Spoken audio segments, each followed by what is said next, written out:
Hi, good morning. Welcome back my YouTube channel. ನಾನು ನಿಮ್ಮ ಪ್ರೀತಿಯ ಚೇತು. ನನ್ನ ಡೇ 3 ಹೆಂಗಿತ್ತು ಅಂತ ನೀವು ನೋಡಬೇಕಂದ್ರೆ ಈ ವಿಡಿಯೋನ ಪೂರ್ತಿಯಾಗಿ ನೋಡಿ, ಹಂಗೆ ಸಬ್ಸ್ಕ್ರೈಬ್ ಮಾಡೋದು ಮಾತ್ರ ಮರಿಬೇಡಿ. ಓಕೆ ಗಾಯ್ಸ್, ಇವತ್ತು ನನ್ನ ಡೇ 3 ಹೇಗಿತ್ತು ಅಂತಂದರೆ, ನಿಜವಾಗ್ಲೂ ಮನಸ್ಸಿದ್ರೆ ಮಾರ್ಗ ಅಂತಾರಲ್ಲ, ಆ ಗಾದೆ ಮಾತು ಬಗ್ಗೆ ಸ್ವಲ್ಪ ಇವತ್ತು ಡಿಸ್ಕಸ್ ಮಾಡೋಣ. ನಾನು ಸ್ಕೂಲಲ್ಲಿ ಇರಬೇಕಾದ್ರೆ ಮನಸ್ಸಿದ್ರೆ ಮಾರ್ಗ ಅನ್ನೋದನ್ನ ಗಾದೆ ಮಾತು ಹೇಳ್ತಿದ್ದೆ ಅಷ್ಟೇ, ಅರ್ಥ ಗೊತ್ತಿರಲಿಲ್ಲ.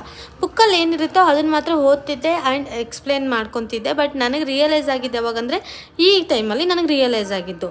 ಸೊ ಮನಸ್ಸಿದ್ರೆ ಮಾರ್ಗ, ನಾನು ಎಷ್ಟು ದಿನದಿಂದ ನಿಜ ಹೇಳ್ತಾ ಇದ್ದೀನಿ, ನಾನು ಟ್ರೈ ಮಾಡ್ತಿದ್ರು ಹಂಗೆ ಸ್ಕಿಪ್ ಆಗ್ತಿತ್ತು. ಮನಸ್ಸಿದ್ರೆ ಮಾರ್ಗ ಅನ್ನೋ ಮಾತು ಎಷ್ಟು ಸತ್ಯ ಅಂದರೆ, ನಿಜವಾಗ್ಲೂ ಮನಸ್ಸು ಮಾಡಿದ್ರೆ ಯಾವುದು ಕೂಡ ನಮಗೆ ಅಸಾಧ್ಯ ಅಂತ ಫೀಲೇ ಆಗಲ್ಲ. ಅಷ್ಟು ಏನು ಬೇಕಾದ್ರೂ ಮಾಡ್ಬೋದು. ಸೊ ನಮಗೆ ಫಸ್ಟು ಮನ್ಸು ಬರಬೇಕಷ್ಟೇ. ನಾವು ದೃಢ ಮನ್ಸು ಮಾಡಿದರೆ ಯಾವುದು ನಮ್ಮ ಮುಂದೆ ನಿಲ್ಲಲ್ಲ ಅಂತ.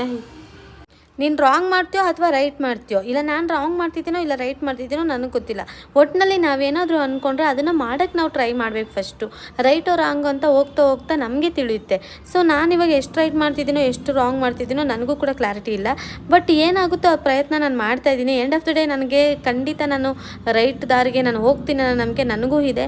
ಸೊ ನೀವು ಅಷ್ಟೇ ಏನಾದರೂ ಅಂದ್ಕೊಂಡಿದ್ರೆ ನೀವು ಅದ್ರ ಕಡೆನೇ ಫೋಕಸ್ ಮಾಡಿ ಅಂತ ಹೇಳ್ತಾ ಈ ವಿಡಿಯೋನ ಎಂಡ್ ಮಾಡ್ತಿದ್ದೀನಿ. ನೆಕ್ಸ್ಟ್ ವಿಡಿಯೋದಲ್ಲಿ ಮತ್ತೆ ಸಿಗ್ತೀನಿ. ಅಲ್ಲಿವರೆಗೂ take care, bye, love you all, bye bye, take care, thank you so much for watching.